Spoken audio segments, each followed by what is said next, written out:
Psychology of Human Behavior and Social Intelligence. Mastery. There is a moment in everyone's life when you look at another person's face, listen to their words, and yet feel that something deeper is happening beneath the surface. You hear what they are saying, but you know there is more behind the tone, the hesitation, the silence between sentences. Perhaps it was during a conversation with a friend who said, "I am fine," but whose eyes were heavy with sadness. Or in a meeting where a colleague smiled politely, but their clenched jaw revealed tension. In those moments you sense something, but cannot quite put it into words. This is the mystery of human behavior, the language beneath the language, the unspoken truth that governs every connection we have. Most people move through life unaware of this hidden world. They focus on words but miss the emotions. They watch actions but ignore the motivations. And as a result, they stumble through misunderstandings, broken relationships, and missed opportunities. They feel disconnected from others and even from themselves, not realizing that the bridge to deeper connection has always been there, waiting to be crossed. That bridge is social intelligence, the mastery of understanding human behavior and using that understanding to connect, influence, and thrive. If you follow this book to the end, you will gain something far more powerful than just knowledge. You will develop a new lens through which to see the world. You will recognize patterns in people that once confused you. You will know how to read emotions before they are spoken, how to sense tension before it explodes, how to turn conflict into connection. You will discover how your own behavior, your posture, your tone, your habits, shapes the way others respond to you. And with this awareness, you will no longer feel like life is happening to you. You will begin to shape it consciously, mastering both your inner world and your social world. The core philosophy of this book is simple, yet transformative. Human behavior is not random. It follows patterns shaped by psychology, emotion, and social dynamics. When you understand those patterns, you gain the power to navigate life with clarity. Confidence is no longer about pretending to be strong. It is about understanding what drives you and others at the deepest level. Influence is no longer manipulation. It is alignment with human needs and desires. Connection is no longer luck. It is the art of listening, seeing, and responding to what is real, not just what is presented on the surface. We live in a time of noise. Technology has given us constant communication, yet many feel more disconnected than ever. We send messages but fail to connect hearts. We collect contacts but lose relationships. And deep inside there is a hunger to be understood, to be seen, to be valued. This hunger is universal, and the one who learns how to meet it will never lack influence, respect, or love. Social intelligence is not a luxury skill. It is survival in a world where human connection is the greatest currency. So let us begin this journey together. I will not speak to you as a lecturer, but as a companion who has wrestled with the same questions. Why do people act the way they do? Why do we sabotage ourselves when we know better? Why do we hide our true feelings behind masks of politeness? And how can we finally learn to live and connect with authenticity and strength? This is not just theory, it is lived truth drawn from psychology, behavior, and the struggles of real life. If you choose to stay with me through these pages, you will not only learn about human behavior, you will learn about yourself. You will begin to see the invisible strings that guide your decisions, your relationships, your fears, and your dreams. And as you recognize them, you will find that you have the power to cut the strings that hold you back and strengthen the ones that pull you toward growth. This is mastery, not control over others, but mastery over yourself and the way you connect with the world.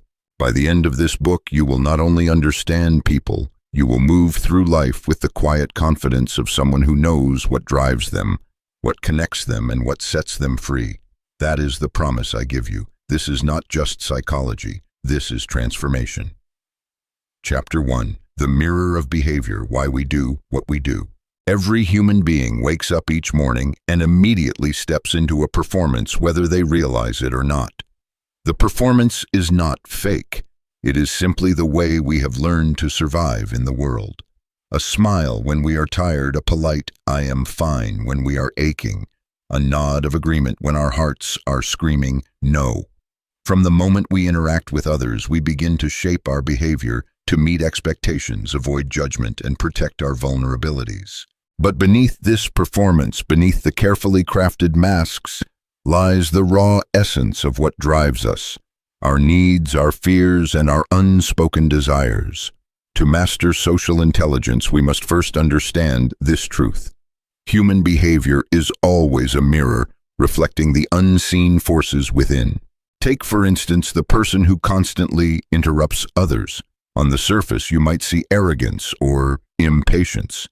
But look deeper, and you may discover insecurity, an unconscious fear that if they do not speak quickly enough, they will be ignored. Consider the individual who avoids eye contact and keeps conversations brief.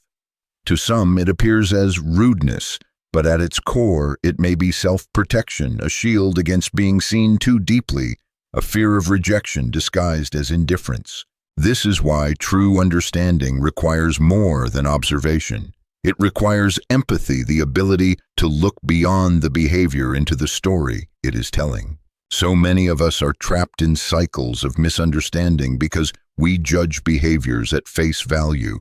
We get angry at the friend who cancels plans repeatedly without pausing to consider that perhaps they are battling exhaustion, depression, or fear of intimacy. We criticize the colleague who seems overly competitive without recognizing that they grew up believing love was earned through achievement.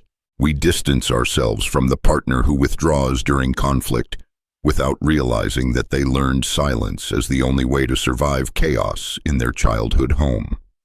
Behavior is not random. It is the visible symptom of an invisible wound, belief, or need.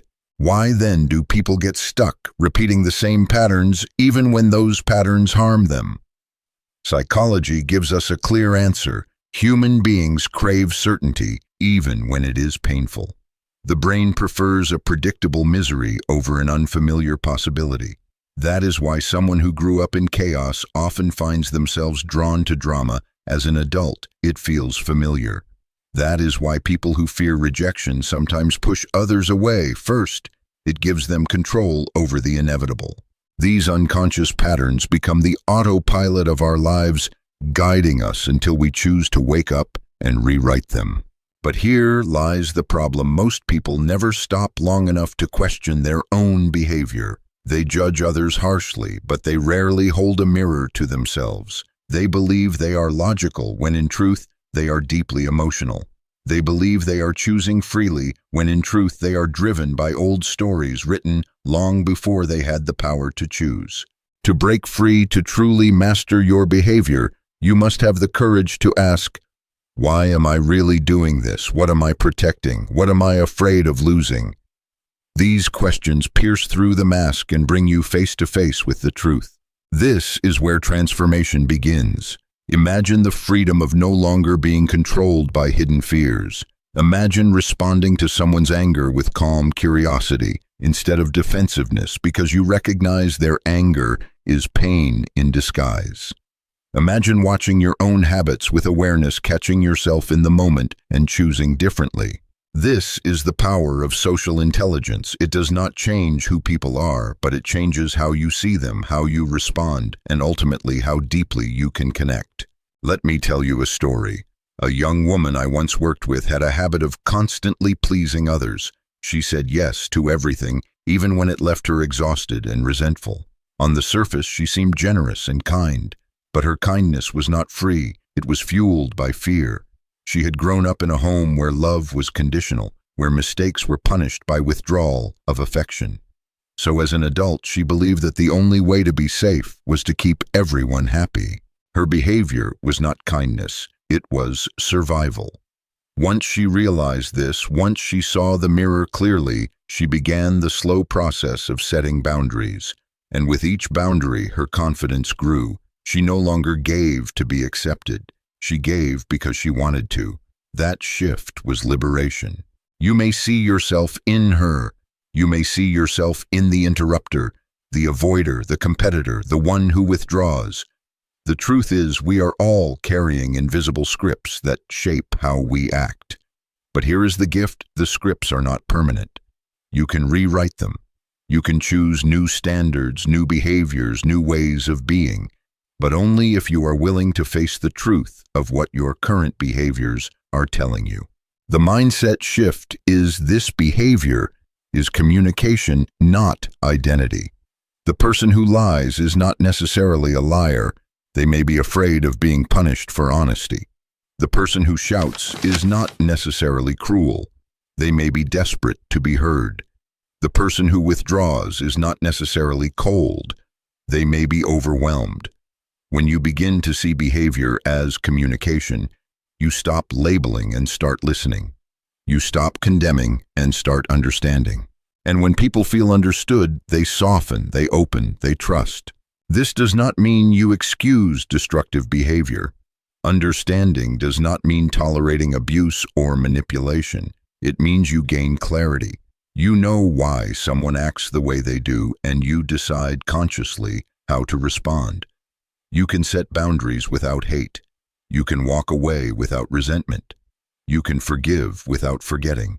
This is emotional mastery, responding with strength and compassion instead of reacting with blind emotion. Think of the possibilities if you lived this way. Imagine entering a heated conversation with a calm mind, able to see not only the words spoken, but the emotions driving them. Imagine building relationships where people feel deeply seen because you notice the small cues they themselves are unaware of. Imagine no longer being confused by your own habits, but instead using them as signals to heal old wounds and grow stronger. This is not fantasy. It is the reality of those who master social intelligence. So let me challenge you. Tonight, before you go to sleep, reflect on your day. Ask yourself, what did my behavior reveal about me today? Did I avoid a conversation out of fear? Did I speak louder than necessary because I wanted control? Did I overcommit because I feared rejection? Be honest. No one else needs to know your answers, but you must know them, because awareness is the first step toward mastery. And as you reflect, remember this: your behavior is not fixed. It is not who you are, it is simply what you have learned. And anything learned can be unlearned. Anything practiced can be replaced. You are not a prisoner of your past. You are the author of your future. And the pen is in your hand right now. If you have listened this far, it is because something inside you is hungry for growth. You are tired of drifting through interactions without truly connecting. You are tired of repeating old cycles without understanding why. You are ready to master not only the way you see others, but the way you see yourself. That hunger is the beginning of transformation. Take this moment to pause and commit. Write down one behavior of yours that you know is a mask, a habit born from fear rather than truth. Then ask yourself, what would courage look like in this area? How would I act if I trusted myself completely? This is your first step into mastery. If these words have awakened something in you, share your reflection in the comments. Tell me one behavior you are ready to examine, one mask you are ready to remove. And share this message with someone you care about, because the world needs more people willing to live with awareness and authenticity. Do not just keep this to yourself. Spread it. And remember to subscribe, because the next chapter will take us even deeper into the psychology of human interaction and the keys to unlocking true social intelligence. Chapter 2. The Emotional Compass. Understanding the Power of Feelings. Every decision you have ever made, every relationship you have ever entered or ended, every word you have ever spoken, it all began with a feeling. Logic often comes later, dressed neatly in explanations and reasons, but the truth is that emotion was there first, guiding the hand that turned the wheel. We like to believe we are rational beings, that our choices stem from careful thought, but the deeper reality is this: we are emotional beings who justify with logic. Emotions are not distractions from reason. They are the compass of human behavior. And if you want to master social intelligence, you must learn how to read that compass in yourself and in others. Think of the last time you made a choice you regretted. Maybe you snapped at someone you love. Maybe you agreed to something you did not want. Maybe you walked away from an opportunity because fear disguised itself as caution. What drove you in that moment? It was not logic. It was an emotion. Anger, guilt, fear. These emotions colored your perception, changed the story you told yourself, and directed your actions. This is the hidden power of feelings. They bend reality. To the angry person, everything feels unjust. To the anxious person, everything feels risky. To the joyful person, everything feels possible. Emotions are the lens through which we see the world, and that lens determines the path we walk. This is why people get stuck. They believe emotions are the enemy, something to suppress or ignore. They are told to be strong, which often means hide your feelings. But emotions are not weaknesses, they are signals. They are messengers carrying information about what matters most to us. Anger points to a boundary crossed. Sadness reveals a loss or unmet longing. Fear signals danger or uncertainty. Joy confirms alignment with what we value. When you ignore emotions, you silence the compass. You wander blindly repeating cycles without knowing why. But when you learn to read emotions, they become your greatest guide. Let us look at a common struggle: fear of rejection. This fear paralyzes millions of people. It makes them avoid conversations, hold back their true thoughts, and settle for less than they deserve. On the surface, it looks like shyness or politeness, but beneath it lies a powerful emotional story. If I show who I am, I will not be accepted. This story may have roots in childhood, in a moment when love felt conditional. And so, as adults, many carry this fear like a silent burden shaping every interaction. To break free, you must not deny the fear, but face it. Ask, what is this fear protecting me from? Is it true that rejection defines my worth? The moment you see the story clearly, you gain the power to rewrite it. Another example: anger. Most people believe anger is destructive, something to be avoided. But anger itself is not the problem. The problem is how we respond to it. Anger is simply a signal that something feels unjust or misaligned. It is the fire that says, pay attention. Something here matters. If you repress anger, it festers into bitterness. If you unleash it recklessly, it burns bridges. But if you listen to it, anger becomes fuel for change. The activist who fights injustice, the parent who protects their child, the leader who refuses mediocrity, they are all guided by the fire of anger, transformed into purpose. This is emotional mastery, not silencing emotions, but channeling them. Why then do people struggle to understand emotions in others? The reason is simple. We often mistake the surface for the source. Someone raises their voice and we label them rude. Someone withdraws and we label them cold. But beneath those behaviors are emotions waiting to be understood. The raised voice may be fear of being ignored. The withdrawal may be shame disguised as indifference. The person who brags endlessly may not be arrogant but desperate for validation. This is the secret of social intelligence: to see beyond the mask, to ask, what is this person really feeling? The answer is rarely what they show on the surface.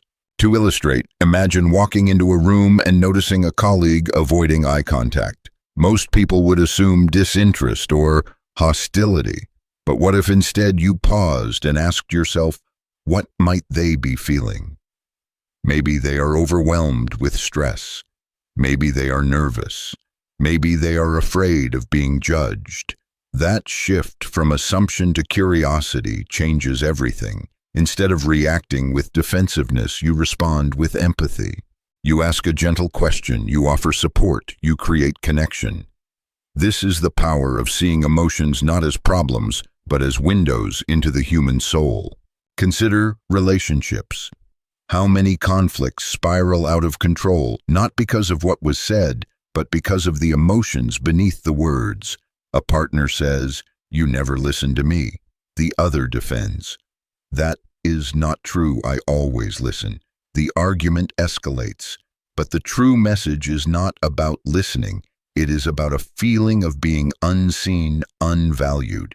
If one partner had paused and asked, "What are you really feeling right now?" the conflict could have turned into connection. This is the heart of emotional intelligence, listening not just to words, but to the feelings they carry. So how do we build this mastery? The first step is awareness. Start with yourself. Throughout the day, ask, "What am I feeling right now?" Do not settle for vague answers, like fine or stressed. Be specific. I am frustrated because I feel unheard. I am anxious because I fear failure.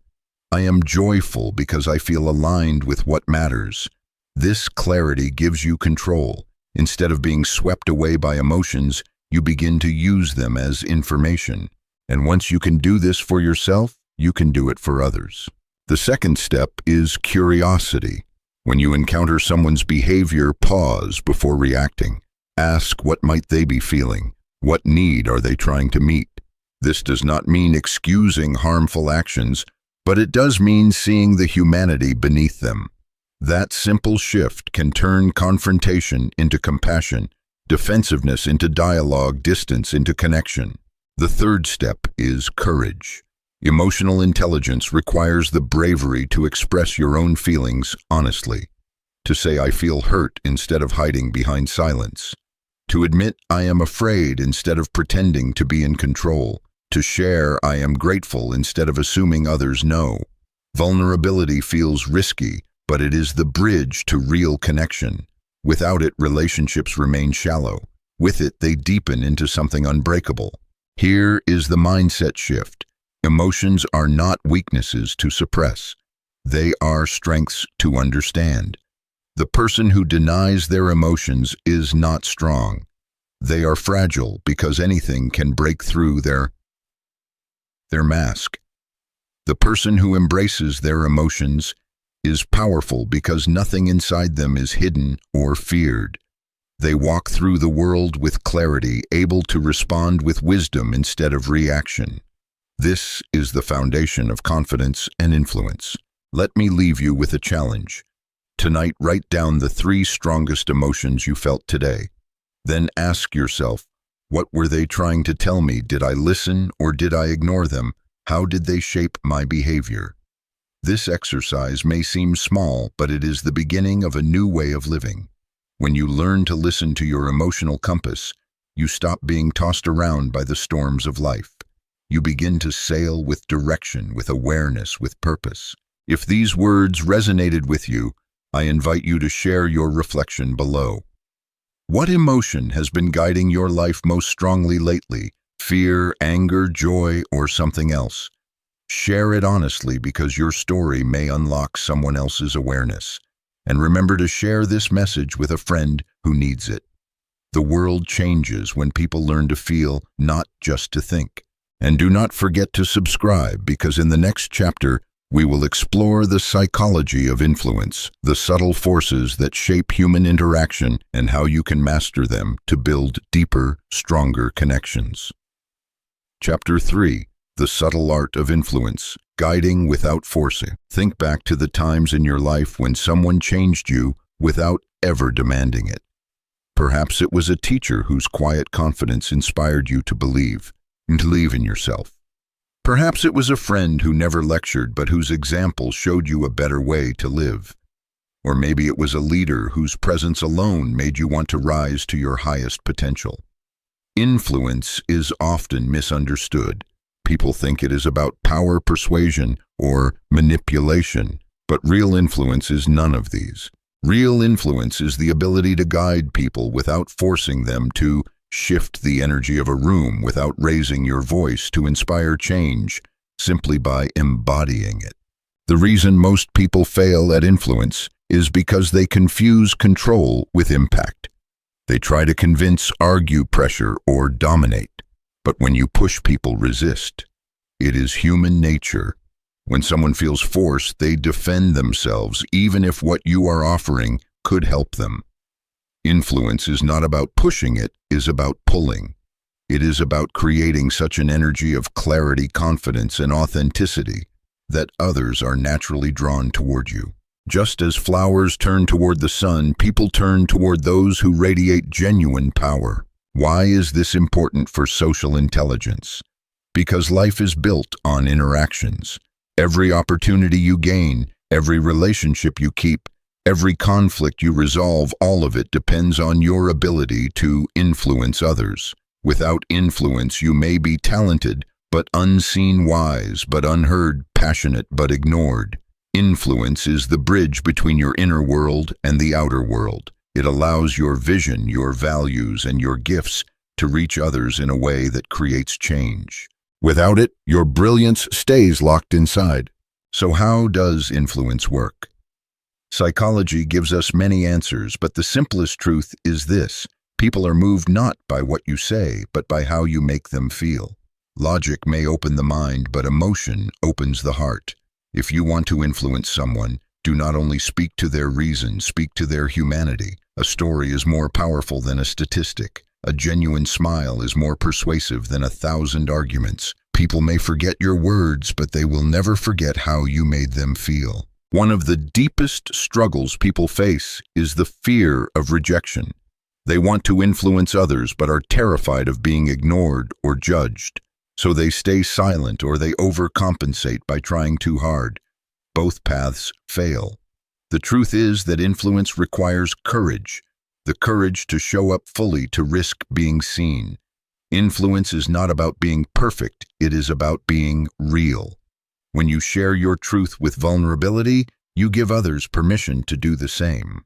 When you embody your values consistently, you show others that change is possible. This is how influence works, not through force, but through example.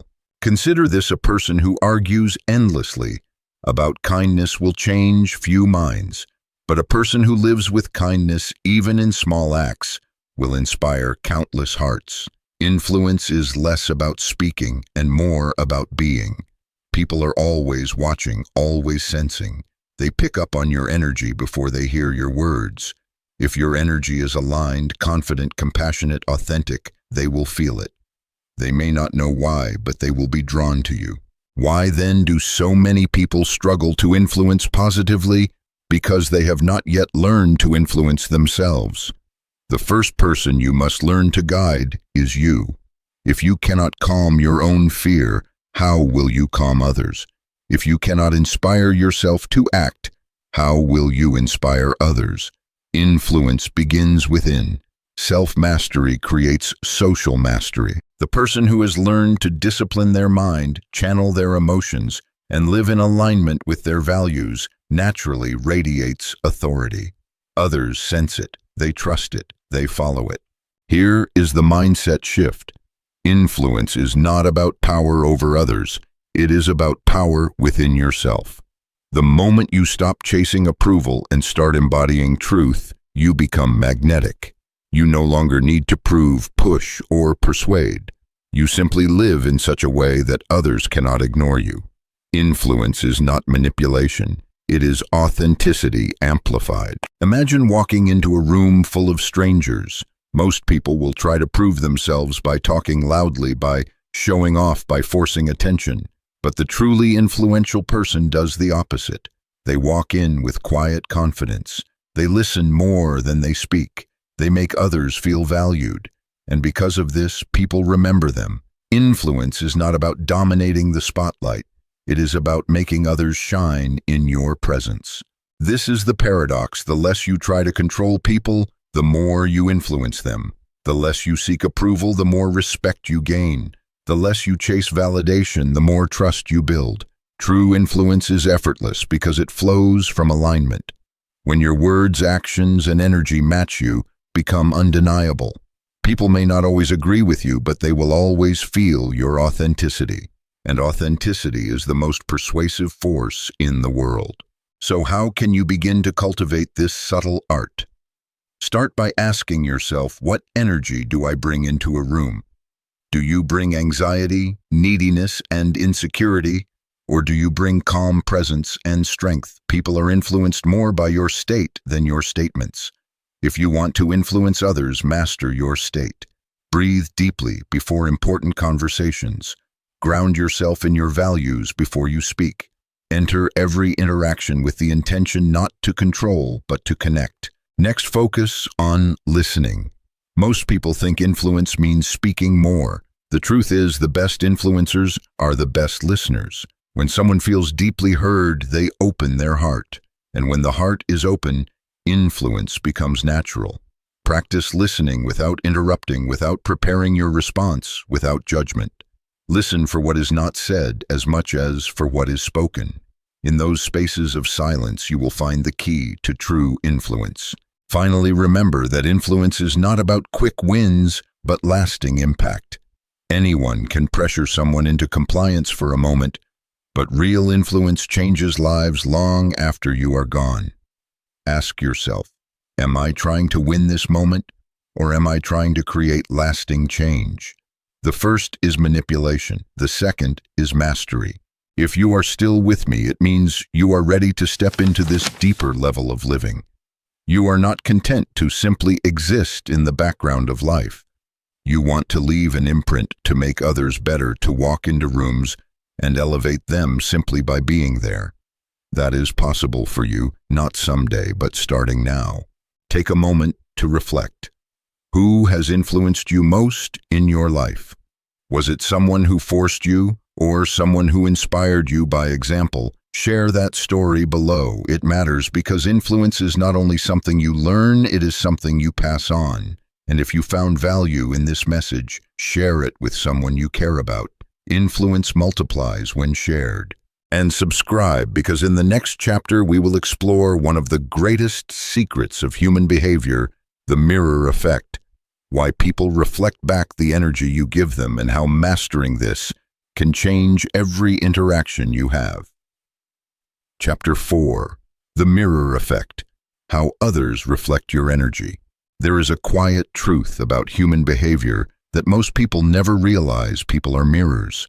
They do not only respond to what you say, they reflect who you are. If you approach someone with tension, they will mirror back defensiveness. If you walk into a room carrying joy, you will find others smiling even without knowing why.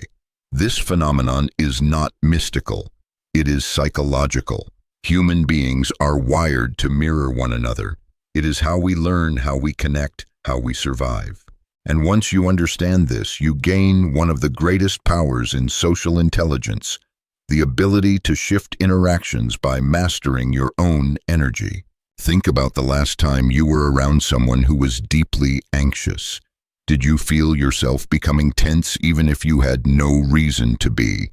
Or the last time you spoke with someone who was truly calm, present, and grounded, did you not feel safer, more at ease?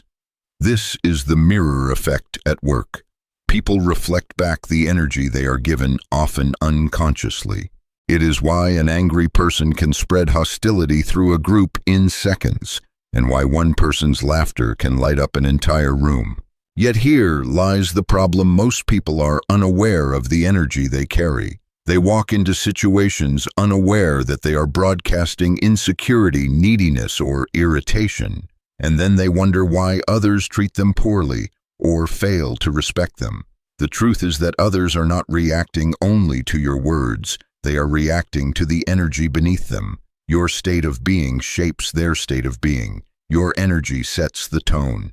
The psychology behind this is called emotional contagion. Research shows that human beings unconsciously mimic the expressions, postures, and emotions of those around them. It happens without thought. If someone near you yawns, you feel the urge to yawn. If someone smiles, you find yourself smiling back. This mirroring is so powerful that entire cultures are shaped by it. Families, workplaces, and communities adopt the emotional climate of their most dominant personalities. This means one person's energy can alter the entire atmosphere of a room. This is why mastering the mirror effect begins with mastering yourself. You cannot demand positivity from others while radiating negativity. You cannot ask for respect while embodying insecurity.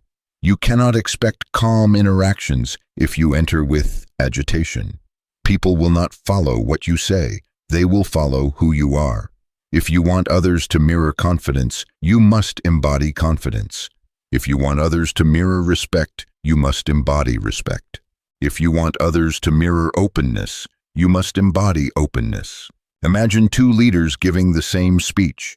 One speaks the words of hope but carries hidden fear. The other says the exact same words but radiates conviction. The difference in impact is enormous. People do not only hear the message, they feel the messenger. And in life, people always believe the energy over the words. This is why a child may obey a strict parent out of fear, but feels truly guided by the parent who radiates calm authority. The mirror effect always exposes the truth beneath the surface. So how do we use this knowledge? The first step is awareness. Begin noticing how people respond to you. If you consistently receive defensiveness, irritation, or disconnection, it may not be only about them. It may be a reflection of the energy you are carrying. Ask yourself, what am I broadcasting right now? Your body language, your tone, your presence, all of these send signals, and others cannot help but reflect them. Awareness allows you to choose differently. The second step is regulation. Learn to regulate your state before entering important interactions. Breathe deeply, ground yourself, remember your intention. If you want to bring calm to a situation, embody it first. If you want to inspire, ignite your own energy first. If you want to be respected, stand in your values before speaking. Do not wait for others to change the atmosphere. Be the one who sets it. Mastering the mirror effect means realizing that you are the thermostat, not the thermometer. You do not just measure the room, you set the tone for it. And finally, the third step is consistency. One calm conversation will not change a relationship. But consistent energy repeated over time reshapes the mirror. People begin to trust what you embody. They stop waiting for the old version of you to appear. They mirror what is steady, not what is temporary. Consistency creates credibility, and credibility creates influence. The mirror effect explains why people often attract the same patterns in relationships. If you carry insecurity, you attract those who exploit it. If you carry desperation, you attract those who take advantage. But if you carry strength, you attract those who respect it. Life is not only about what you want, it is about what you radiate. And what you radiate is always reflected back to you. Consider this: every relationship in your life is a mirror. They show you what you bring.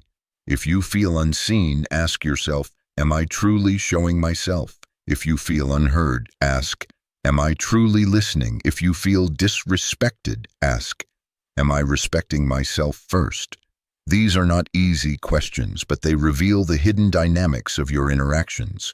The mirror effect teaches us that people are not only responding to us, they are reflecting us. Now imagine the possibilities if you fully embraced this truth. You could walk into conflict and disarm it with calm. You could enter a tense negotiation and shift it with presence. You could inspire a team not by demanding energy, but by embodying it. You could transform relationships not by arguing for change, but by living the change.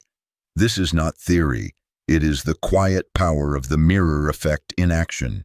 So I ask you, what do you want the world to reflect back to you? If it is respect, then live with respect. If it is love, then radiate love. If it is strength, then embody strength. The mirror will never lie. It always shows you what you bring. The question is whether you will bring your fear or your highest self. If you have stayed with me this far, then I know you are ready to begin embodying the energy you wish to see. You are not here to drift through interactions unaware. You are here to live consciously, to master your presence, to shape the mirrors around you with wisdom and intention. Begin today. Notice what energy you carry into the next room, the next conversation, the next challenge. Watch how people respond, and remember, what you see in them is often what they see in you. If this message has spoken to you, pause and reflect on one relationship in your life right now. Ask yourself, what energy am I bringing to it, And how is it being mirrored back to me? Share your reflection in the comments below. It may be the first step to reshaping not only your relationships, but your entire world. And if you found value here, share this with someone you care about. Because when you shift your energy, you do not only change yourself, you change every mirror you touch. Chapter 5. Presence is power, the secret language of being fully here. There is a rare quality that instantly sets a person apart. It is not beauty, wealth, or even intelligence. It is presence. Presence is the ability to be fully here, to give your whole attention to this moment, to this person, to this conversation. In a world where people are constantly distracted, endlessly scrolling, endlessly checking their phones, endlessly thinking of what comes next, presence is like water in a desert. It is rare, it is precious, and it is unforgettable. Think about the last time you felt truly listened to. Not half listened while someone nodded, but truly listened to where the other person's eyes met yours, without wandering, where you felt their full attention, where it seemed that for those few minutes nothing else in the world existed but you. How did it feel? For most, it feels like oxygen after being starved. You feel seen, valued, validated. That is the power of presence. Presence is not just an action, it is a gift. And yet presence is also one of the scarcest qualities in modern life. Most conversations today are two people waiting for their turn to speak. Most interactions are rushed, shallow, mechanical. Most relationships are weakened not because of a lack of love, but because of a lack of presence.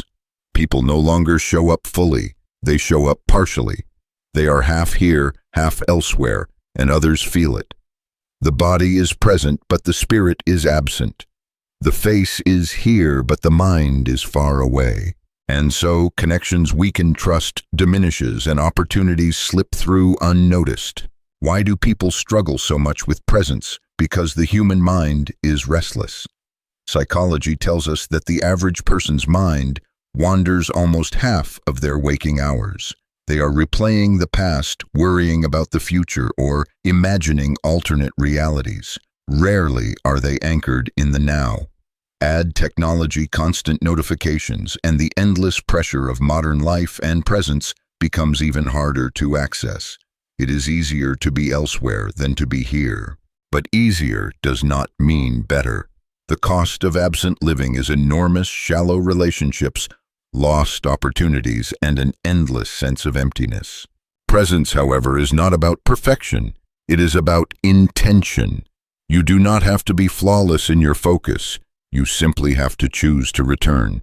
When your mind drifts, bring it back. When you feel distracted, ground yourself again. Presence is not a static state, it is a practice. Every moment offers you the chance to return. Every breath is an invitation to come back to now. This is why mindfulness has gained so much attention in psychology. It trains the muscle of presence. But presence is not only for meditation, it is for life. The deeper truth is this: presence is power. A person who is fully present commands attention without trying. They create impact without effort. Why? Because presence communicates respect, authority, and authenticity. When you are present, you signal to others, you matter. This moment matters. I am not elsewhere. I am here with you. People feel this deeply. It breaks through their defenses. It creates trust instantly. Presence is influence in its purest form. Consider the difference between a leader who glances at their phone while someone speaks and a leader who gives their undivided attention. Both may say the same words, but only one inspires loyalty. Consider the difference between a partner who half listens while thinking of their to-do list and a partner who leans in, listens fully, and remembers what you said. Both may love you, but only one makes you feel loved.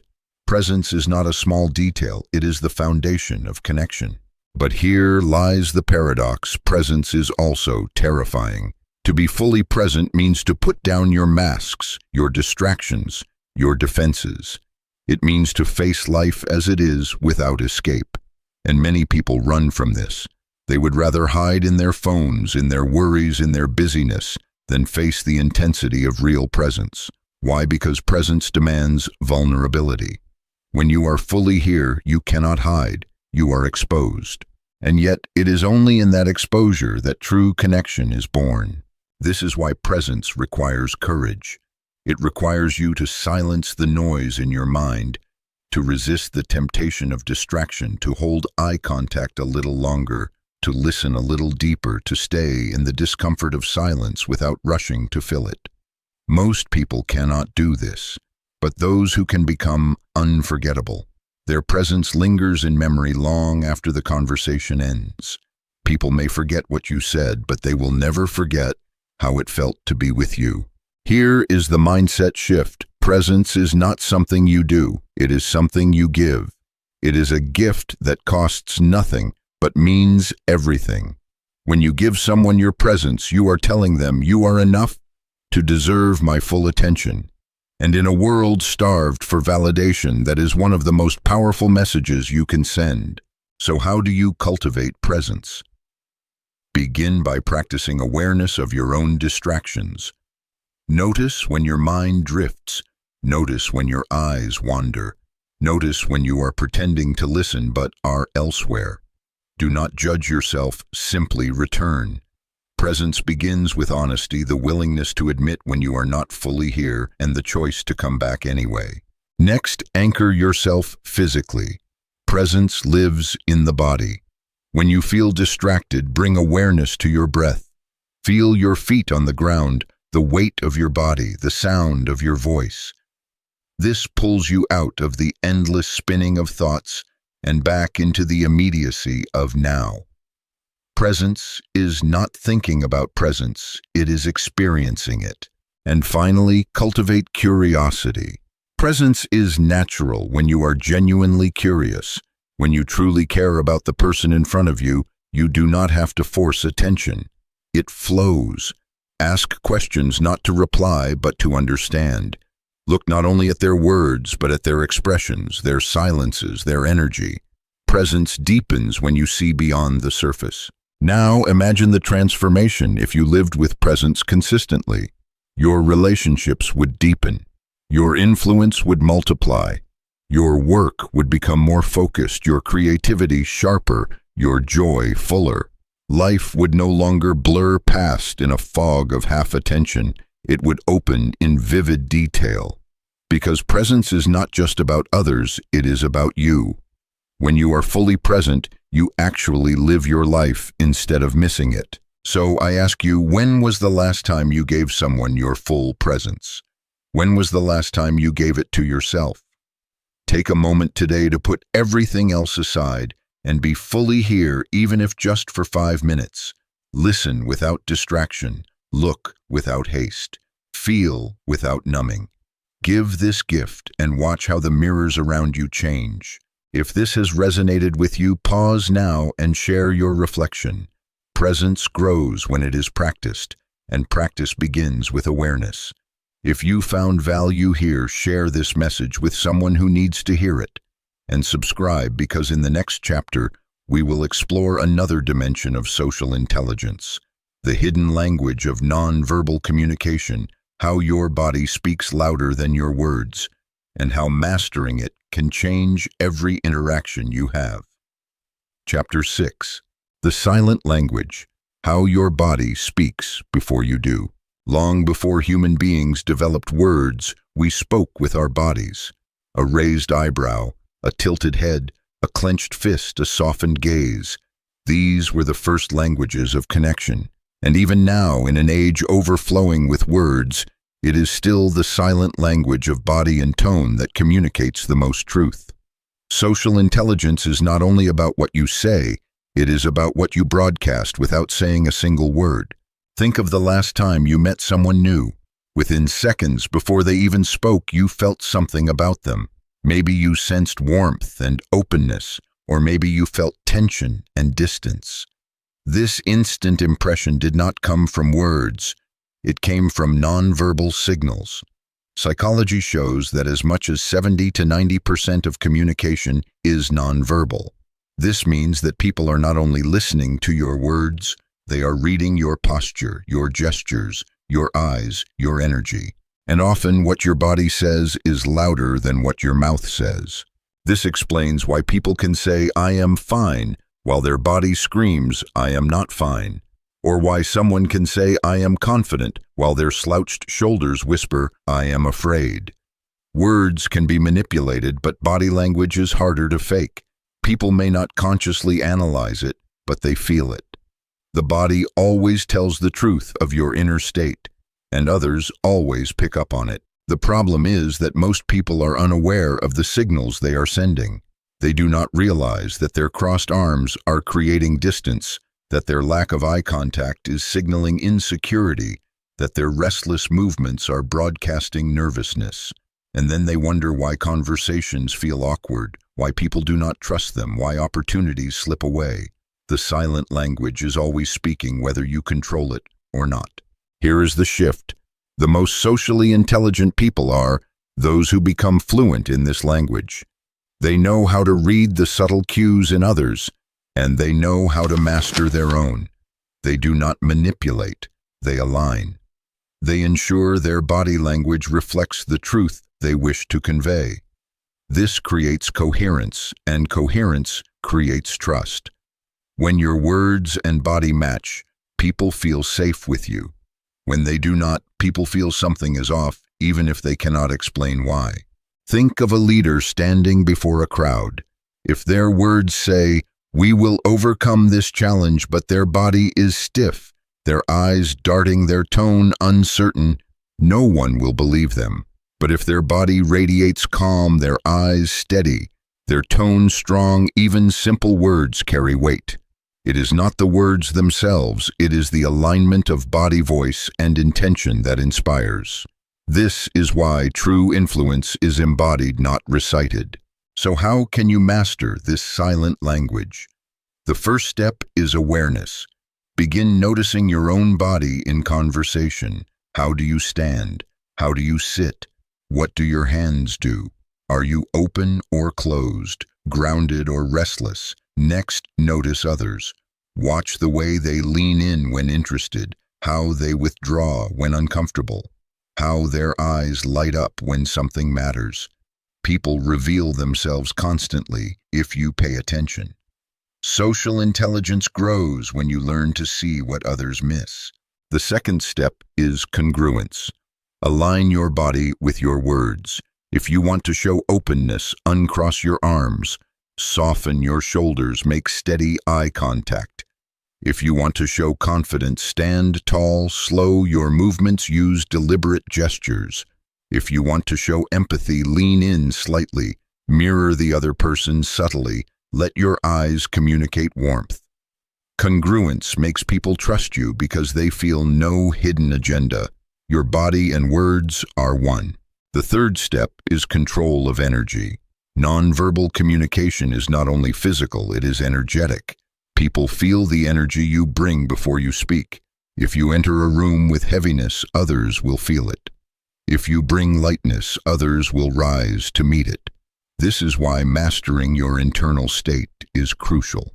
Confidence begins not in posture, but in the mind. Calmness begins not in your eyes, but in your breath. Energy radiates from within and then expresses itself through the body.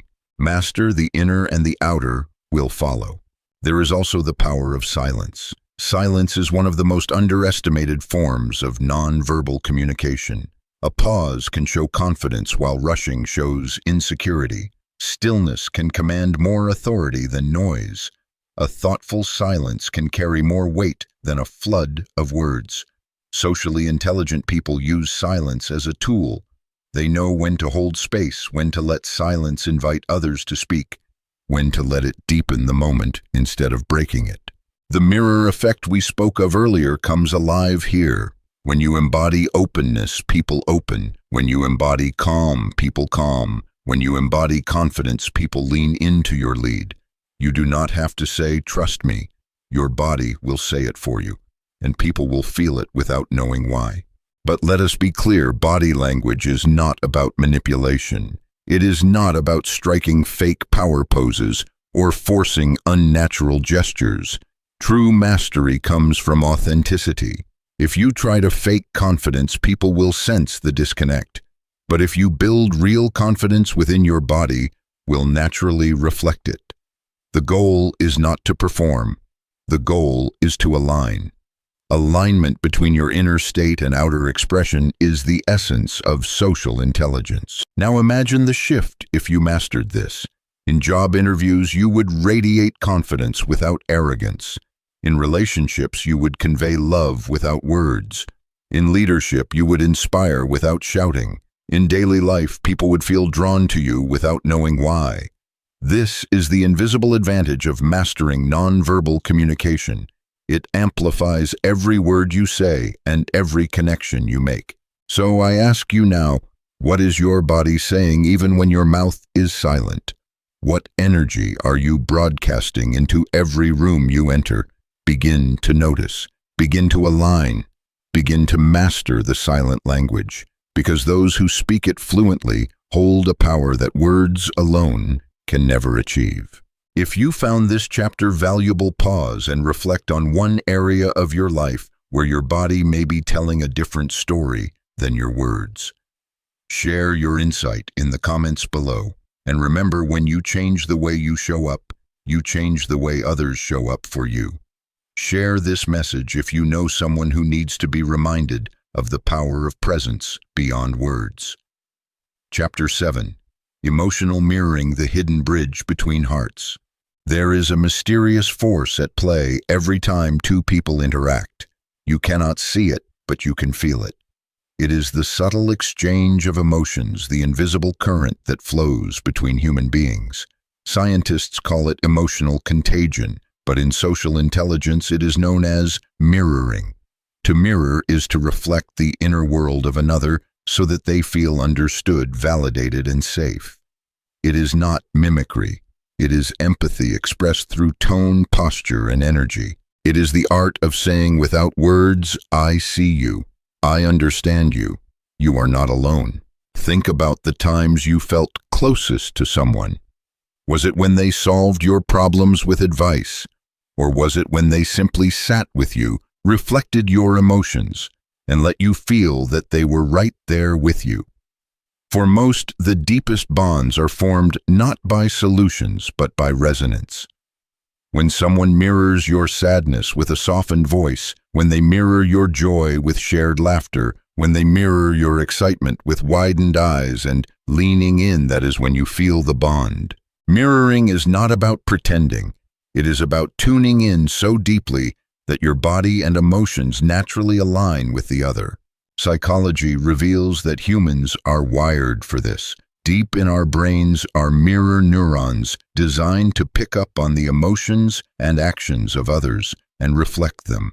This is why yawns spread, why laughter is contagious, why tears in a movie can bring tears to your own eyes. We are built to connect through resonance. And in social interaction, this is one of the most powerful tools you can wield. But here is the challenge: most people are not aware of how strongly they mirror others unconsciously. If you are around negative, pessimistic people, your energy lowers. If you are around excited, enthusiastic people, your energy rises. Environments shape emotions through mirroring.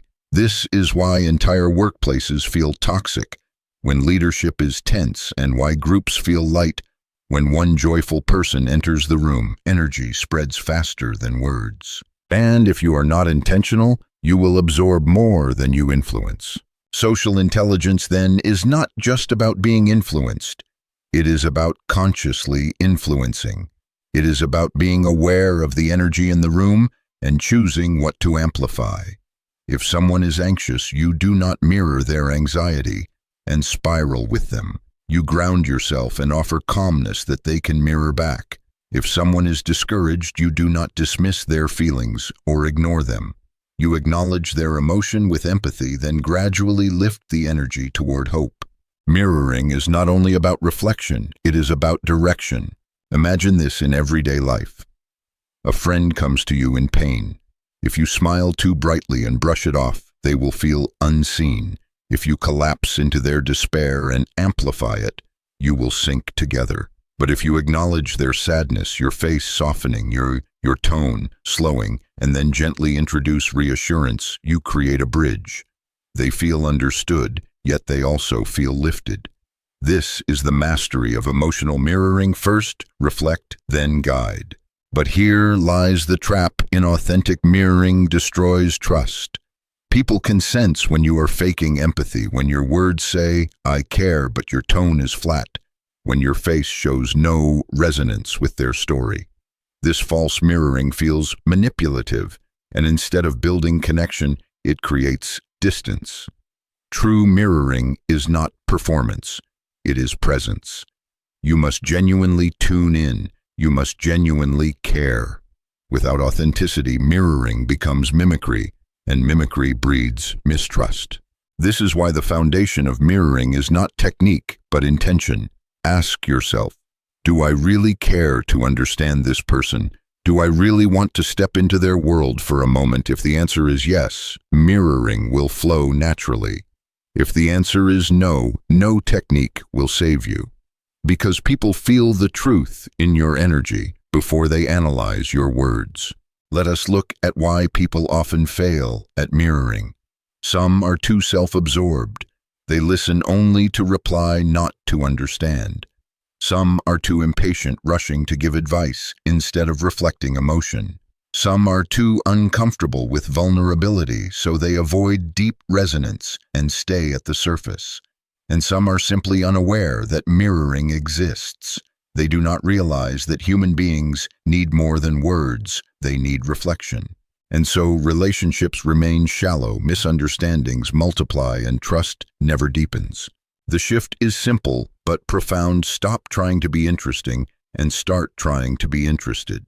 When you lean into someone's world, when you match the pace of their tone, when you mirror their gestures lightly, when your face reflects their joy or their concern, you signal you matter. And that is the essence of social intelligence, making others feel significant not through flattery, but through resonance. Consider leaders who inspire loyalty. They are not those who dominate every conversation with their brilliance. They are those who mirror the emotions of their people, who step into their fears, their hopes, their frustrations, and then speak into them. They create the sense that this person understands me, and once that is established, influence follows naturally. Consider relationships. The partners who grow distant are often those who stop mirroring each other. One shares joy, the other responds flatly. One shares pain, the other shrugs. The energy breaks, the bond weakens. But when partners continue to mirror, laughing together, grieving together, dreaming together, the relationship deepens with time. It is not grand gestures that sustain love, but daily resonance. Consider influence in persuasion. A skilled communicator does not bulldoze with logic alone. They mirror the emotional state of the listener, step into their perspective, and then lead them gently toward a new way of seeing. This is why mirroring is a tool not only for connection, but for leadership, persuasion, and transformation. But be warned, mirroring is powerful because it is subtle. Used with authenticity, it creates trust. Used manipulatively, it creates suspicion. The line is intention. Always ask yourself, am I mirroring to connect, or am I mirroring to control? If your heart is aligned with empathy, the answer will be clear. Now pause and reflect. Who in your life mirrors you naturally? Who makes you feel truly understood? And who do you mirror without realizing it? The people who share your energy, your tone, your laughter, are the ones you feel most connected to. This is no accident. It is the biology of bonding. You can become that person for others, but it begins with awareness. So the challenge is this today. Choose one conversation where you will practice mirroring. Listen not only with your ears, but with your body. Reflect their energy, their tone, their emotions. Not to perform, but to connect. Notice what shifts. Notice how they open. Notice how the bridge between you grows stronger. Because once you master this, you will no longer struggle to connect. You will resonate deeply wherever you go. If this has resonated with you, take a moment to share your insight in the comments. Who in your life makes you feel mirrored, and how can you become that mirror for others? If this chapter has opened your eyes to the subtle power of emotional resonance, share it with someone you care about. And subscribe, because in the next chapter we will explore another key to social intelligence: the art of asking powerful questions, the kind that unlock hearts, shift perspectives, and change relationships forever. Chapter 8. The art of asking questions that unlock connection. Every relationship, every conversation, every breakthrough in human connection begins not with a statement, but with a question. Questions are the keys that unlock the hidden chambers of another person's mind and heart. They reveal what lies beneath the surface, they show that you care enough to listen, and they create a pathway into deeper truth. While many people waste conversations by talking endlessly about themselves, the socially intelligent person understands that the most powerful words they can speak are not declarations, but inquiries. Think of the last time someone asked you a question that made you pause. Maybe it was as simple as, "How are you really doing?" or as profound as, "What matters most to you right now?" Notice what happened in that moment. Your defenses lowered, your mind turned inward, and you felt seen. A good question does not only extract information, it creates presence. It says, "I value your inner world enough to explore it with you." That is the gift of asking questions. Yet many people get stuck in shallow questions. They ask, "How is work? How is the weather? How are you?" without genuine intention, and so they receive shallow answers.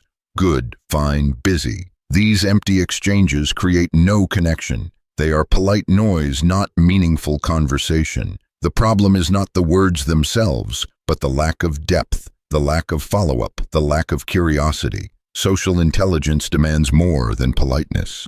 It demands genuine inquiry. Why do people fail at this? Some are afraid of going deeper, fearing it may feel intrusive. Some are so focused on what they will say next that they forget to ask at all. Some mistake confidence for dominance and believe that talking more makes them impressive, when in truth talking less and asking more makes you magnetic. The reason is simple: people love to talk about themselves, but only if they feel genuinely heard. A socially intelligent question gives them that space. There is a psychology behind this. When you ask someone a meaningful question, their brain releases dopamine as they share their story. They feel rewarded simply by being listened to. This is why conversations with great listeners feel addictive. You leave feeling lighter, energized, understood. The power is not in the listener's words, but in their questions and their presence. But here lies the deeper mastery: not all questions are equal. Closed questions shut doors. Open questions open them.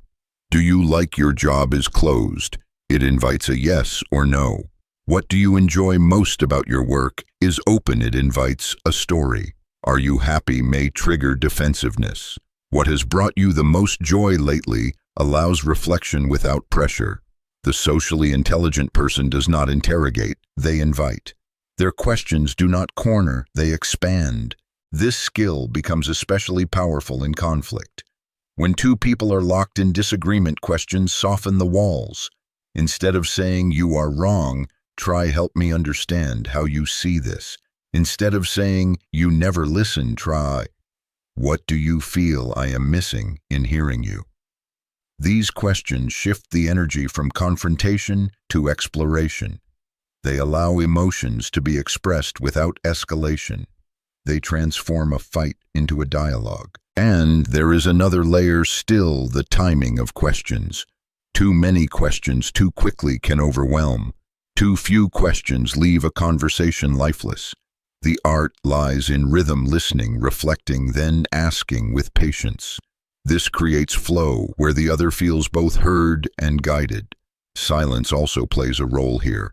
A thoughtful pause after a question gives space for depth. Sometimes the silence itself pulls the truth to the surface. In leadership, this skill separates great leaders from mediocre ones. Leaders who only give instructions create obedience. Leaders who ask questions create ownership. What do you think we should do? What challenges are you facing? How can I support you? These questions empower others to step forward with their own insight. And when people feel their perspective matters, their commitment deepens. Influence through questions is stronger than influence through commands. In friendships and love, the same principle applies. Imagine a partner who never asks questions. Over time, you would feel unseen, as if your inner world does not matter. Now imagine a partner who regularly asks, "What has been on your mind lately? What dream excites you most? What is one thing I could do to love you better?" Such questions keep the bond alive because they invite continuous discovery. Love dies in assumptions. Love lives in curiosity. But perhaps the greatest use of questions is self-discovery. The questions you ask yourself shape your life more than the answers you receive from others. What do I really want? What am I afraid of? What kind of person do I want to become? These are not casual questions. They are life-defining ones. Most people live without asking them, and so they drift. But the courageous few who dare to ask and then sit with the discomfort of honest answers reshape their destinies. So how do you begin to master this? Start with intention. Do not ask to fill silence. Ask to deepen presence. Then practice. In your next conversation, instead of another shallow, "How is work?" try what part of your work has been the most fulfilling this week. Notice how the energy shifts. Instead of "How are you?" try what has been the most meaningful part of your day so far. Questions like these break patterns. They remind people of their inner richness. They make you unforgettable because you gave them the gift of reflection. And remember, the goal is not endless questioning. The goal is balance, asking, listening, sharing. Too many questions without vulnerability can feel like an interview. Too little questioning feels like self-absorption. True social intelligence is a dance, you ask. They share, you reflect, you add, you ask again. The rhythm creates connection. Now pause. Imagine if you shifted all your relationships through better questions. Imagine your conversations at work, at home, with friends, becoming deeper, more alive, more fulfilling. Imagine becoming the person others feel safe to open up to, the person who always seems to get it, the person who makes them feel seen. This is not fantasy.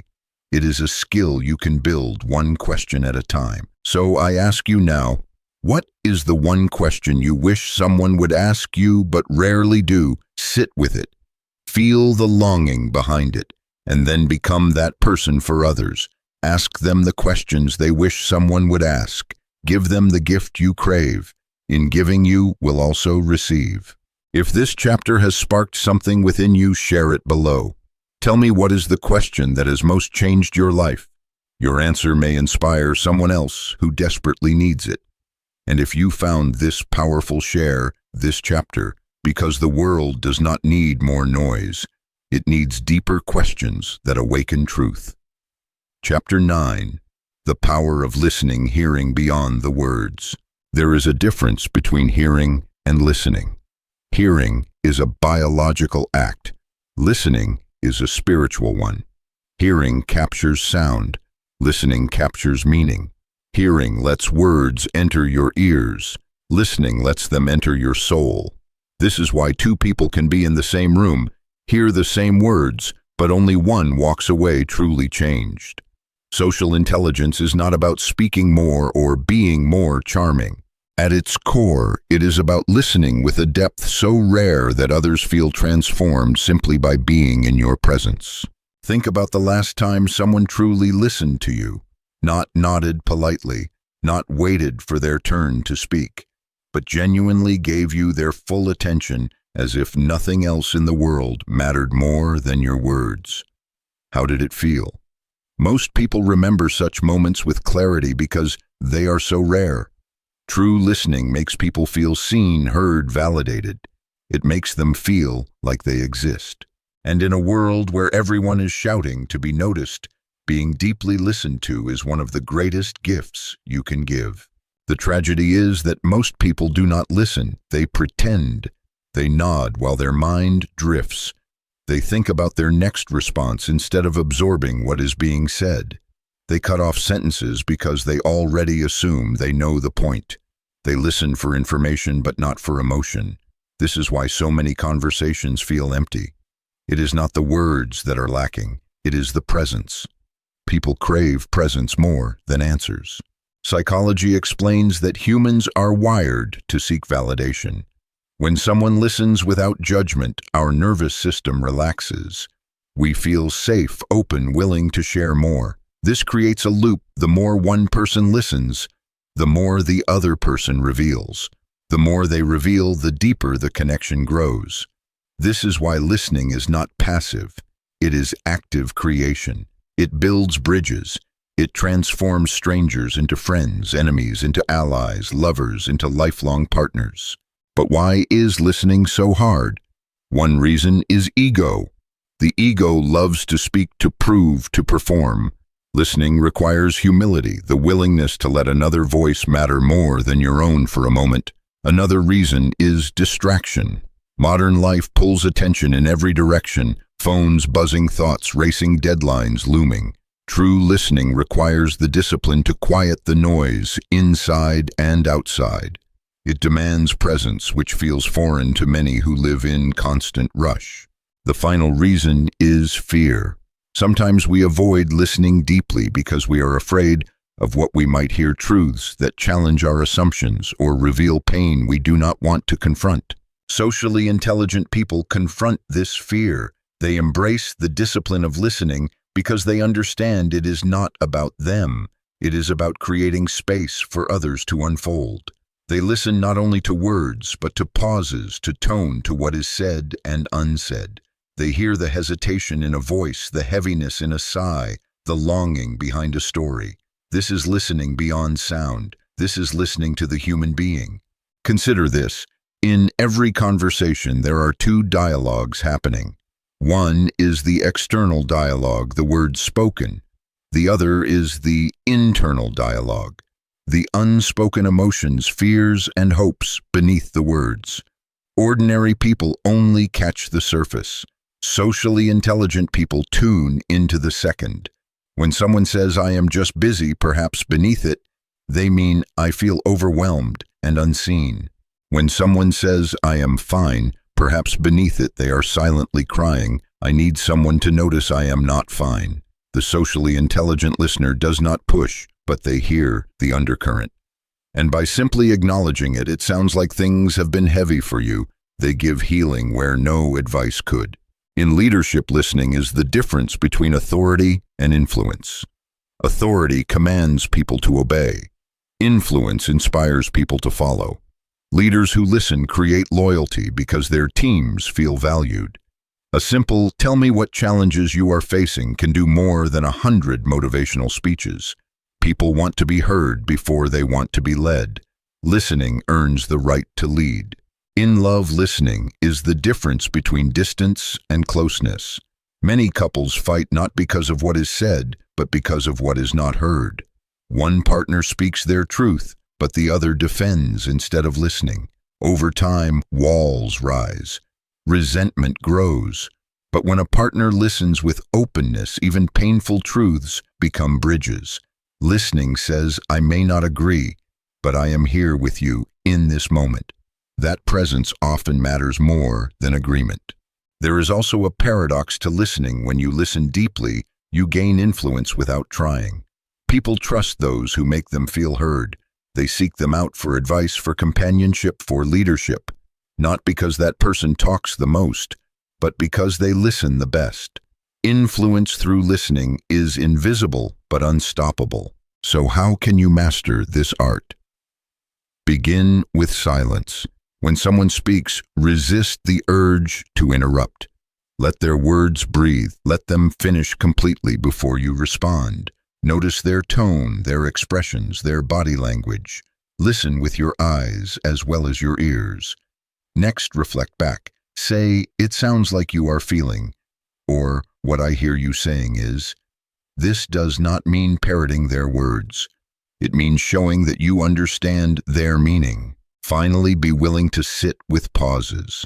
Sometimes the most profound truths emerge in the silence after someone has spoken if you give them space. The most powerful phrase you can carry into any conversation is not, "Here is what I think." It is, "Tell me more." Those three words open doors.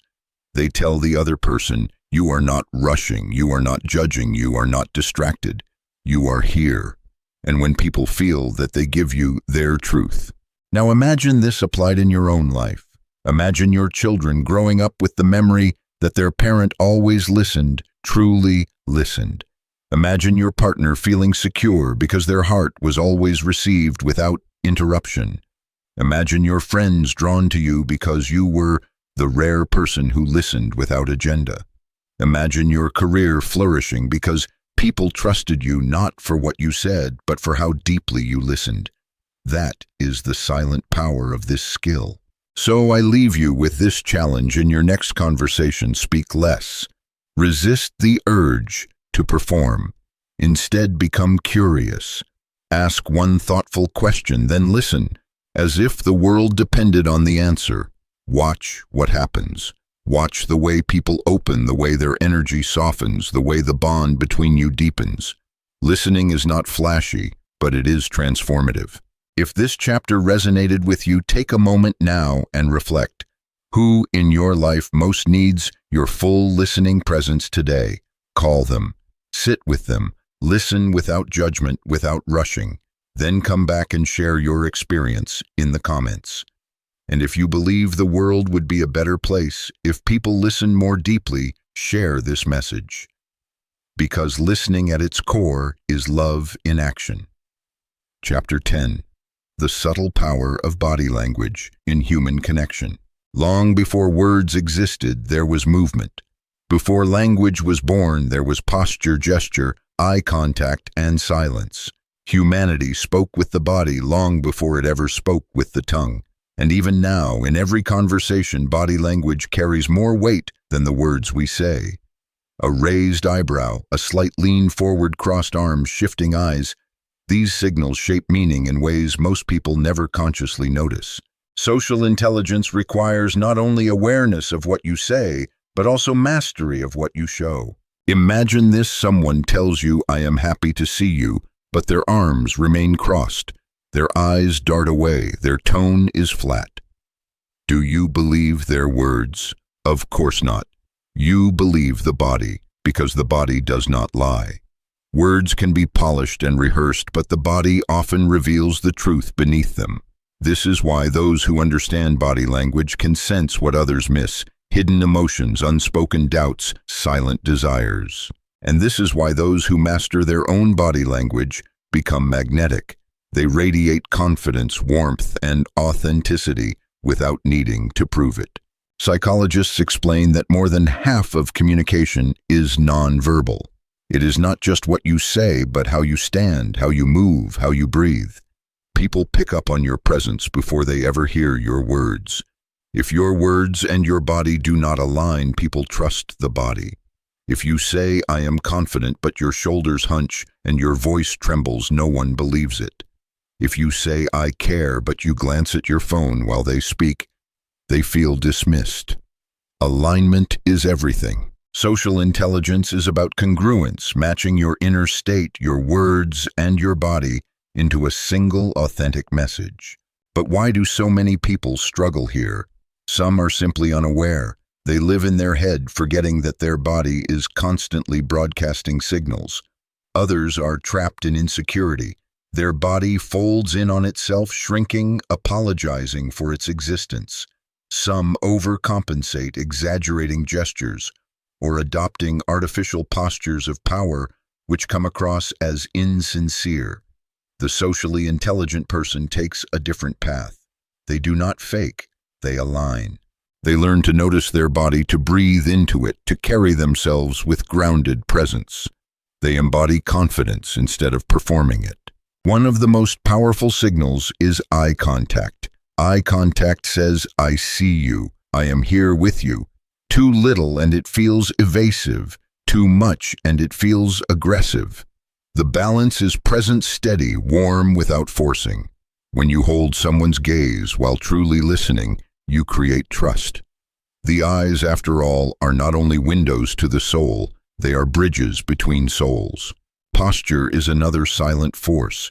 When you stand tall, chest open, shoulders relaxed, you project strength and calm. When you slump, fold your arms, or make yourself small, you project insecurity or defensiveness. Notice how posture changes the energy in a room. A leader who walks in upright, grounded with slow, deliberate movement, commands attention without a word.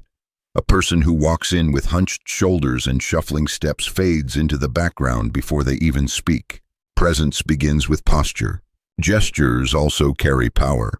A nod invites someone to continue speaking. An open palm signals honesty. A subtle lean forward conveys interest, but tapping fingers, crossing arms, or glancing around sends messages of impatience or discomfort. Social intelligence is not about exaggerating gestures to impress. It is about aligning your gestures with your intention. If you want to connect, your body should be open. If you want to reassure, your body should be calm. The body always communicates. The question is whether it communicates consciously or unconsciously. And then there is the micro-expression, the fleeting smile, the twitch of an eyebrow, the tightening of lips. These small expressions reveal hidden emotions in less than a second. A socially intelligent person may not analyze every detail, but they sense it. They feel the tension, the hesitation, the spark. They notice when someone says, "I am fine," but their jaw clenches. They hear the words, but they listen to the face. And by responding with empathy, it seems like there is something more on your mind. They break through the mask. But the most important body language is presence itself. Presence is not in the hands or the eyes alone.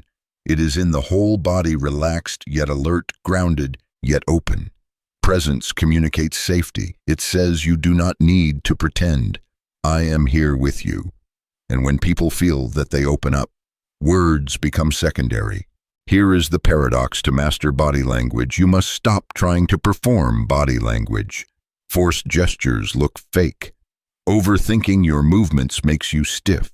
True mastery comes from inner alignment. When you feel confident, your posture naturally expands.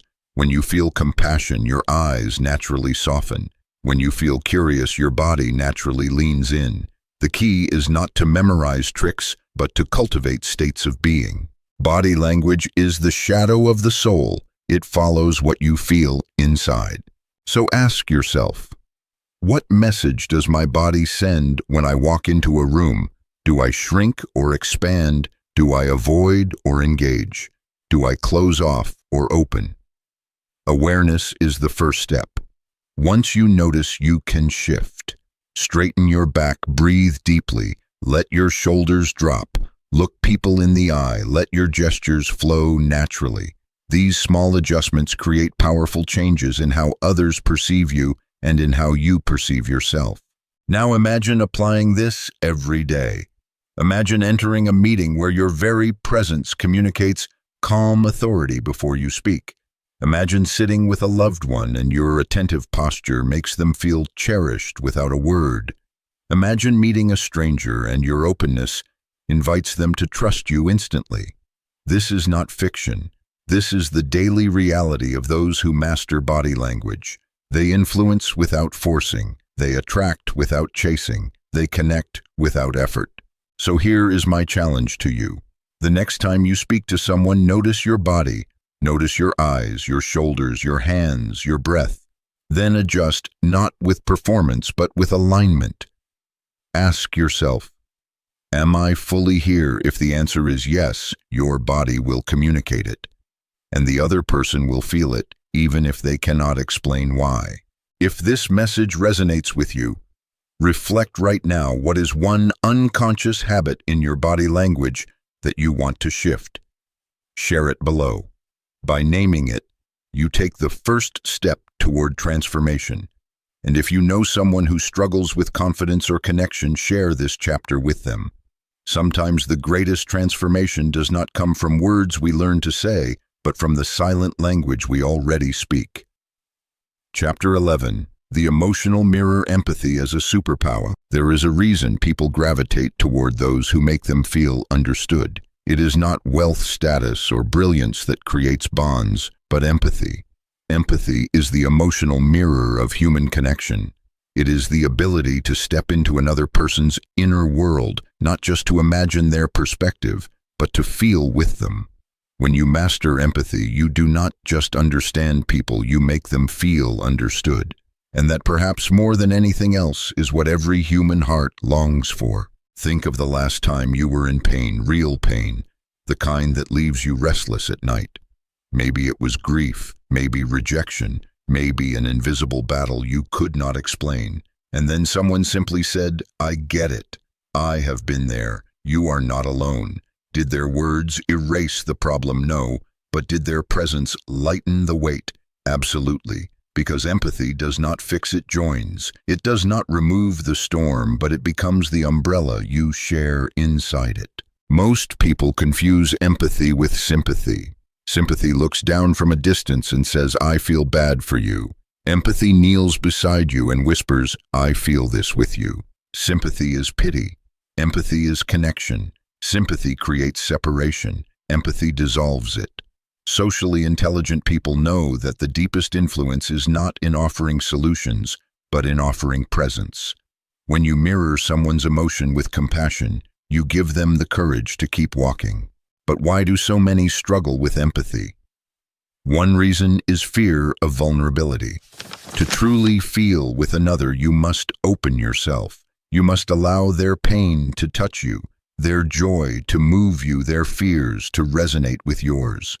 Many avoid empathy because it feels unsafe to carry someone else's emotions. Another reason is impatience. Modern culture celebrates speed, productivity, efficiency.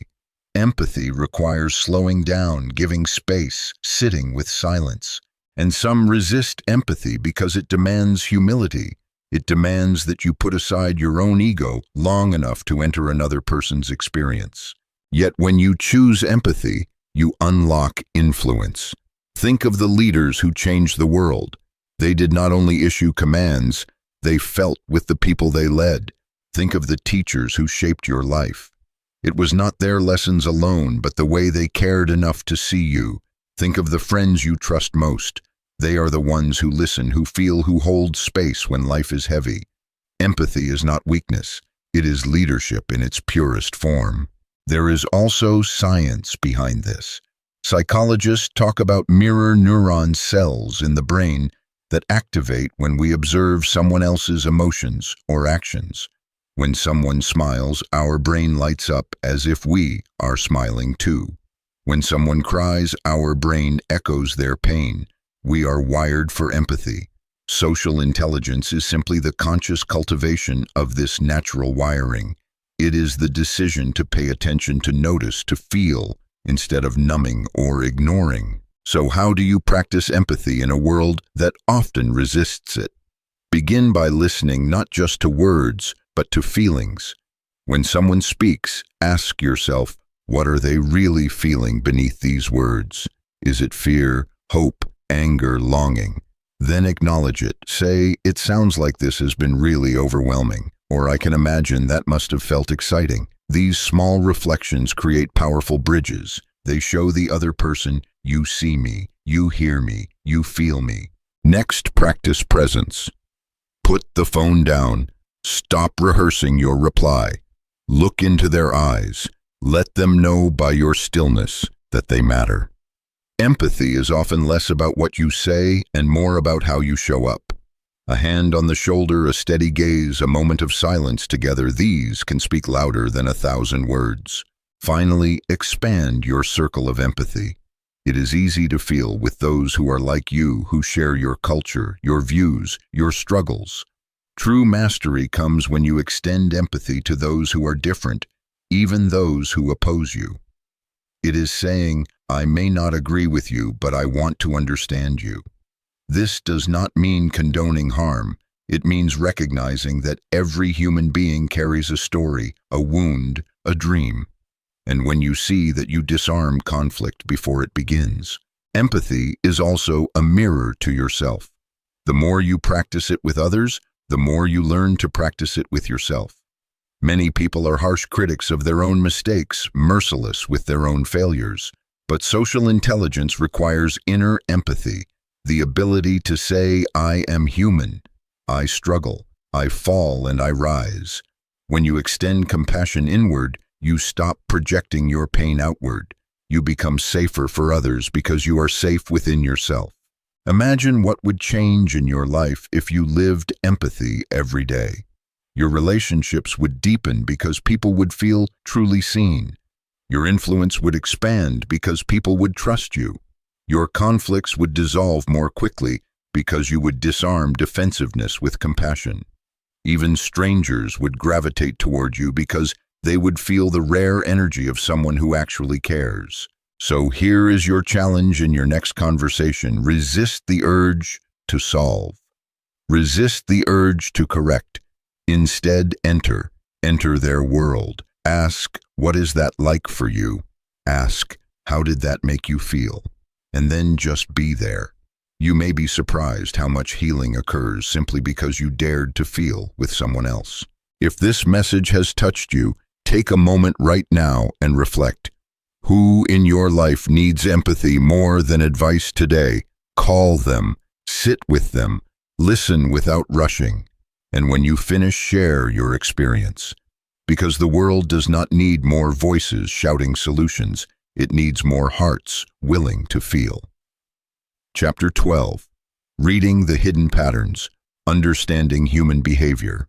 Every day, people reveal more about themselves than they realize. A sigh at the end of a sentence, a quick glance toward the door, the way someone reacts when interrupted. These are not random quirks. They are patterns, clues into the psychology of human behavior. Social intelligence is the ability to see these patterns, to read the currents beneath the surface, and to respond with wisdom instead of assumption. To master human interaction, you must learn to see not just what people say, but why they say it, and what lies underneath their silence. Consider the colleague who always interrupts. On the surface, it looks like arrogance or impatience, but look deeper, perhaps it is insecurity, a desperate need to be heard before their voice is dismissed. Or the friend who suddenly cancels plans again and again. You might feel rejected, but if you step back, you may see signs of quiet exhaustion or a struggle they do not yet have words for. Human behavior is rarely random. It is the outer expression of inner stories. When you learn to decode these stories, you stop reacting blindly and begin responding with intelligence. Psychologists tell us that behavior is a blend of three forces: biology, environment, and belief. Biology shapes our natural temperament. Some are born bold, others cautious.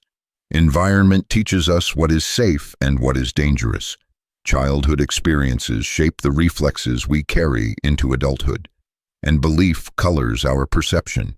What we think the world is, we behave as if it truly is. This is why two people in the same situation may act in completely opposite ways. One lashes out in anger, the other withdraws in silence. The difference lies in the stories they carry. The socially intelligent person does not take behavior at face value. Instead of labeling someone rude or cold, they ask, what does this action protect? What does it reveal about what this person values or fears? This shift from judgment to curiosity changes everything.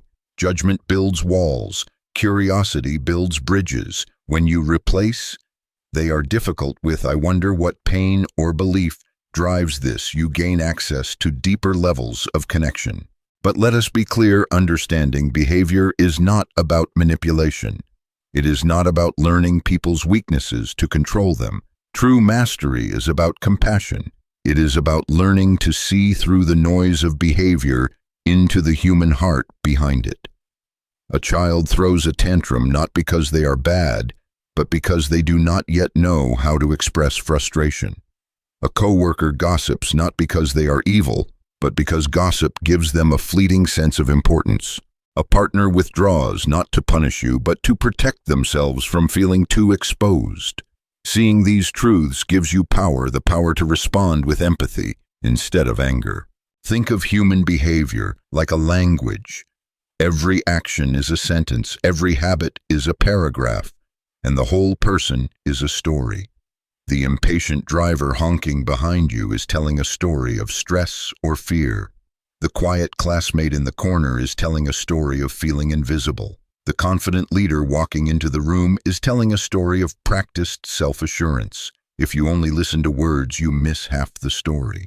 If you learn to listen to behavior, you begin to read people fluently. One of the clearest examples of this is conflict.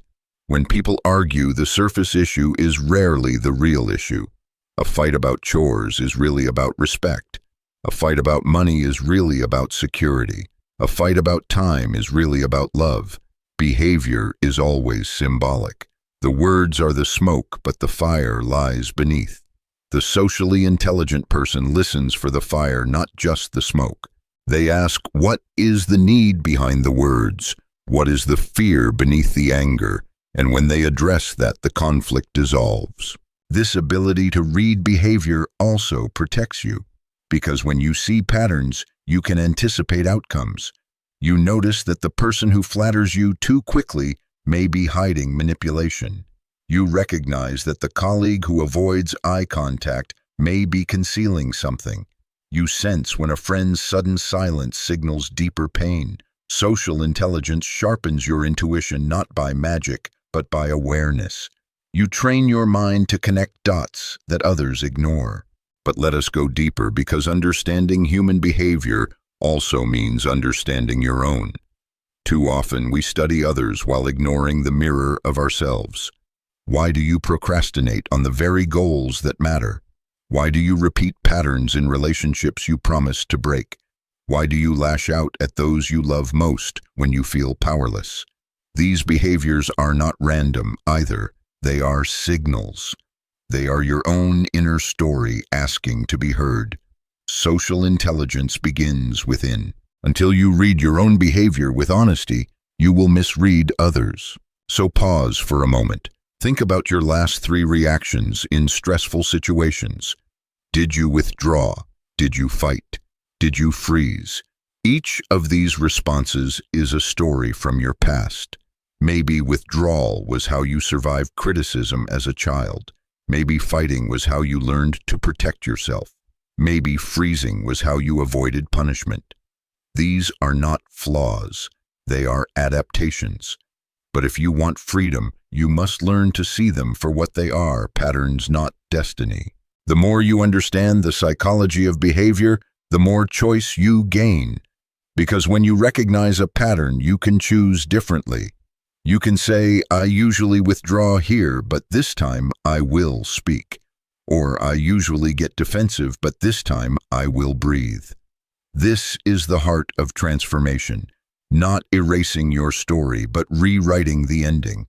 And when you live this way, you give others permission to do the same. Imagine a world where everyone read behavior with compassion instead of judgment, where people saw the wounded child behind the angry man, where they saw the longing behind the silence, where they saw the need for love behind the stubborn pride. That is the world social intelligence creates. A world where we stop fighting symptoms and start healing roots. So here is my challenge today. Notice one behavior that usually frustrates you in someone else. Instead of reacting, pause. Ask yourself, what is the story behind this? What might this person be protecting or needing? Respond to that, not just the surface, and watch how the dynamic changes. If this spoke to you, share your reflection below. Because every time you choose to look deeper into human behavior, you not only understand people better, you love them better. And that is the real mastery. Chapter 13, The Art of Influence, Leading Without Forcing. Influence is not about pushing people where they do not want to go. It is about creating an atmosphere where they want to move with you. Too many mistake influence for manipulation, confusing leadership with control. But real influence, the kind born from social intelligence, is subtle, steady, and rooted in respect. It is the art of leading without forcing, guiding without demanding, and inspiring without dominating. Think of the great figures who have shaped history not with armies or commands, but with presence. Martin Luther King Jr. did not force people to march. He inspired them through vision and conviction. Mother Teresa did not manipulate people into compassion. She embodied it so profoundly that hearts could not help but follow. Influence at its highest level is not imposed, it is invited. And the invitation is powerful because it is authentic. Why do so many people fail at influence? Because they chase authority instead of trust. They believe titles or power will earn respect, but authority without trust creates resistance. A boss can command employees to obey, but only trust makes them believe. A parent can demand obedience from a child, but only connection makes them follow with joy. Influence is never about power over, it is about power with. It is not domination, but alignment. There is a hidden psychology to this. Human beings are wired to resist coercion. The moment someone feels forced, they activate what psychologists call psychological reactance, the instinctive pushback against control. If you say, "You must," they will find a way to say, "I will not." But if you say, "You can," they open themselves to possibility. The more freedom people feel, the more likely they are to choose your path willingly. That is the paradox of influence. You gain it by releasing control. True influence begins with listening. Before you can move someone, you must understand them. What do they want? What do they fear? What vision do they hold? Influence does not impose, it aligns your message with their values. If you want someone to follow you, you must show them how the path you walk also fulfills their deepest needs. That is why influence requires empathy, patience, and clarity. It is not about bending others to your will, but about weaving your vision with their longing. Imagine a leader standing before a team saying, "We have to hit this target because I said so." Now imagine another leader saying, "If we achieve this, it means more security, more recognition, more pride for each of us." The first appeals to authority. The second appeals to meaning. The first demands. The second inspires. The difference is the difference between obedience and ownership. The socially intelligent leader always seeks the second. Influence also flows through modeling. People do not follow words as much as they follow example. A parent who preaches patience but explodes in anger will never teach calmness.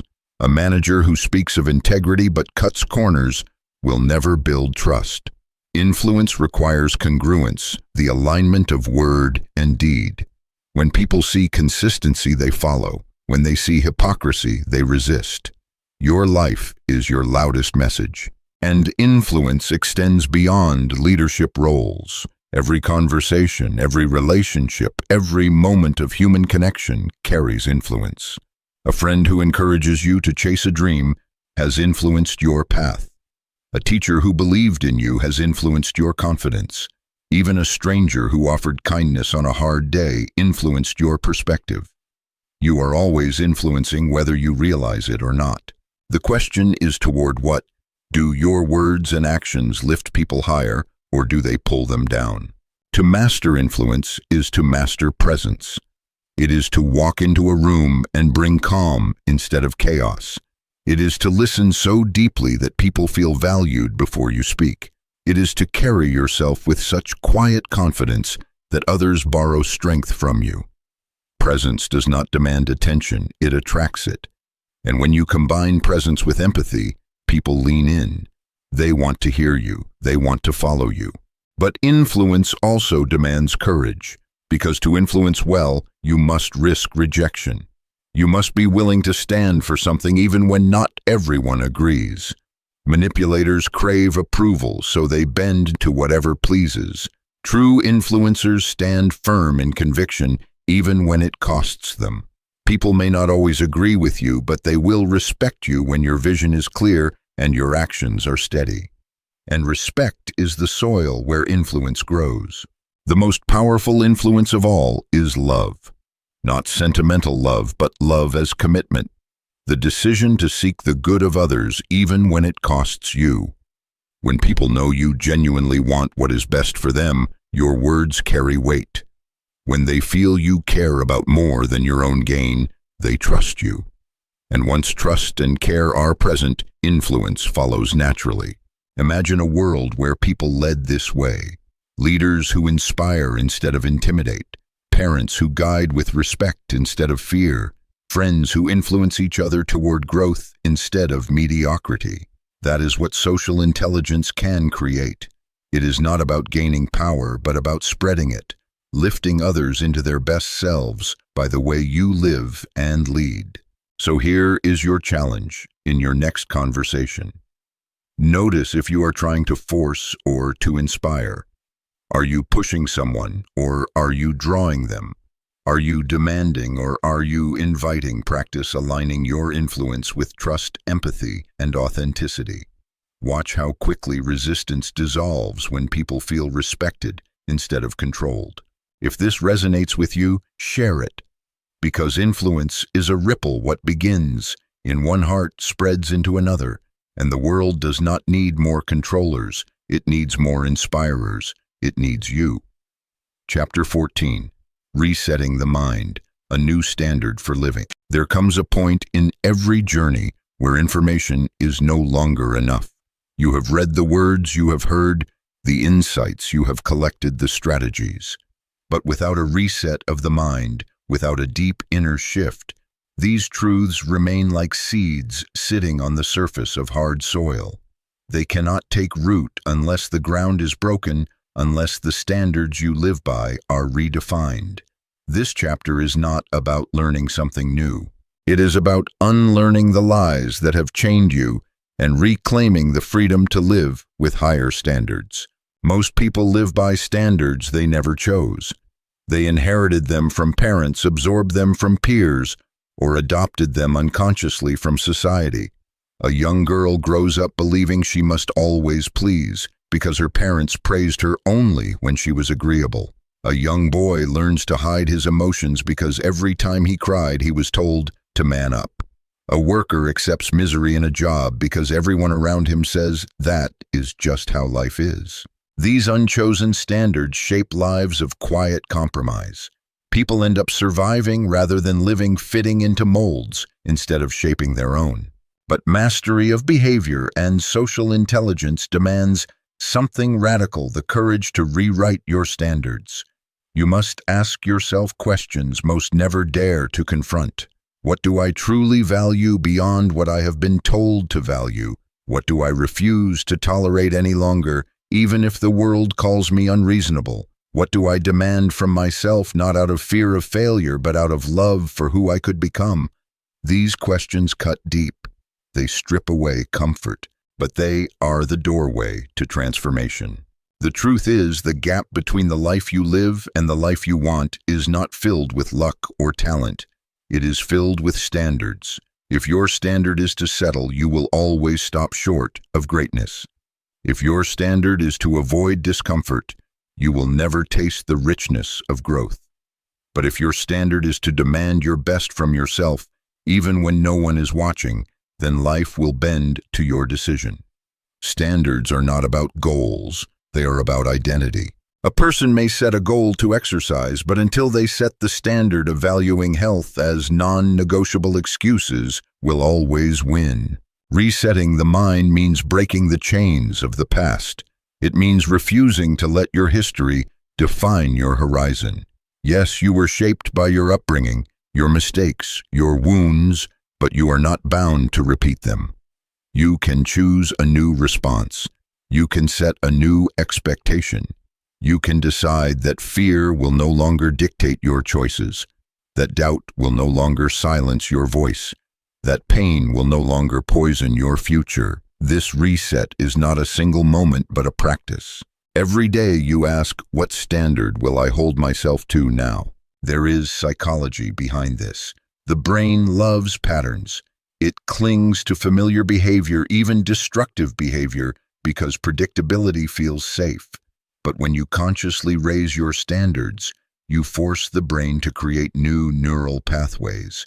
At first it resists. That is why change feels uncomfortable.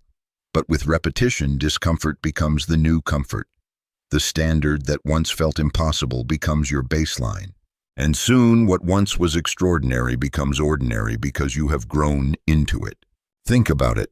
Every person you admire, every leader, every creator, every role model, they are not different because they were given special gifts. They are different because they chose higher standards. The athlete trains when others rest. The writer writes when others procrastinate. The leader speaks truth when others stay silent. These choices are not glamorous, they are costly, but standards are always costly. The only question is whether you will pay the price of growth now or the price of regret later. Resetting the mind also demands honesty. You cannot raise your standards if you continue lying to yourself. How often do you say, "I do not have time," when in truth you are afraid? How often do you say, "I cannot," when the reality is, "I will not try"? Social intelligence begins with understanding others, but it matures with understanding yourself. Stop hiding behind excuses. Face the truth of your patterns. And once you see them clearly, decide if those patterns are worthy of the person you want to become. This is where reflection matters. Pause for a moment. Ask yourself, in the last month, what behaviors have I tolerated in myself that I know are beneath me? Did I waste hours scrolling instead of building? Did I silence my voice when I knew I should have spoken? Did I accept disrespect because I feared being alone? These are not small compromises. They are cracks in the foundation of your life. And until you say no more, they will keep widening. Resetting your mind is the act of sealing those cracks, of declaring to yourself, from this moment forward, I will no longer betray myself. But raising standards is not about perfection. It is about direction. You will stumble. You will fail. You will fall short. But when your standard is growth, failure is not an identity. It is a lesson. When your standard is courage, fear becomes a signal to step forward, not a wall to retreat behind. When your standard is love, even pain becomes an invitation to give more deeply, not a reason to withdraw. Resetting your mind means you stop measuring success by immediate results and start measuring it by alignment with your highest values. And here is the secret: when you raise your standards, people around you feel it. You do not even have to preach. Your presence shifts. Your choices speak louder than lectures. Friends notice that you no longer tolerate gossip. Colleagues notice that you no longer cut corners. Family notices that you no longer live by fear. And slowly, your standards ripple outward. They challenge others to raise their own, not because you forced them, but because you modeled a higher way of living. So today, I ask you, what is one standard you are willing to reset? Will you decide that mediocrity is no longer acceptable? Will you refuse to let fear decide your future? Will you choose to live with integrity, even when it costs you? One decision can begin the reset. One act of courage can break the cycle. One declaration spoken not with words, but with consistent action, can shift the trajectory of your life. If you have come this far, it means something inside you is ready. Ready to stop drifting, ready to stop excusing, ready to reset. Do not let this moment pass. Write down the standard you will hold yourself to. Speak it out loud. Live it today. And if this spoke to you, share your reflection with others, because change is contagious. And when you raise your standards, you give others permission to do the same. Chapter 15, The Final Call. Step into the life you were meant to live.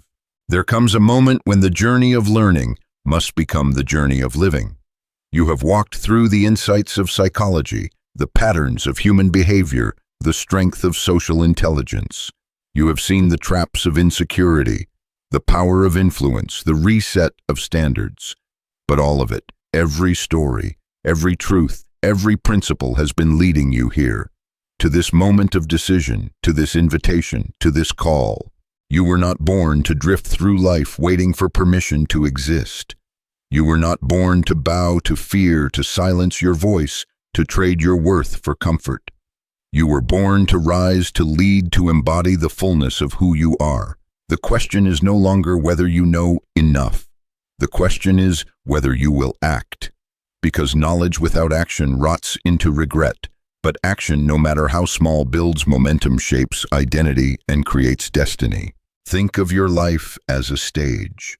For years, you may have hidden in the shadows, watching others perform, telling yourself that one day you would step into the light.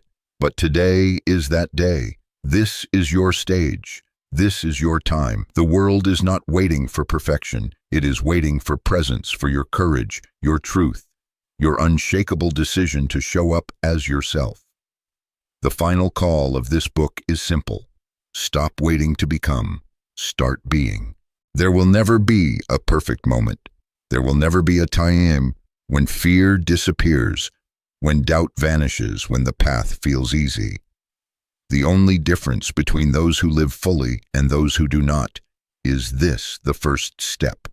The bold, trembling, imperfect step forward. And once that step is taken, everything changes. Fear loses its grip. Confidence begins to grow. Momentum carries you where hesitation never could. You have learned that influence is not about control, but about authenticity. You have seen that confidence is not a gift from the outside, but a muscle built within.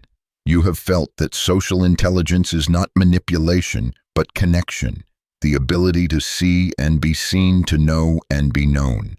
All of these truths are seeds within you now. But a seed only fulfills its purpose when it is planted, watered, and allowed to grow. Will you plant them? Will you tend to them? Will you grow into the person you were always meant to be? The truth is this: the life you long for will not be handed to you. It will be demanded of you. It will cost you your excuses, your procrastination, your fear of rejection. It will ask you to trade comfort for courage, safety for significance, good enough for great. And that trade will hurt at first. But soon you will realize it was never a loss. It was freedom. Freedom from the chains of smallness. Freedom from the prison of hesitation. Freedom to live wide awake, fully alive.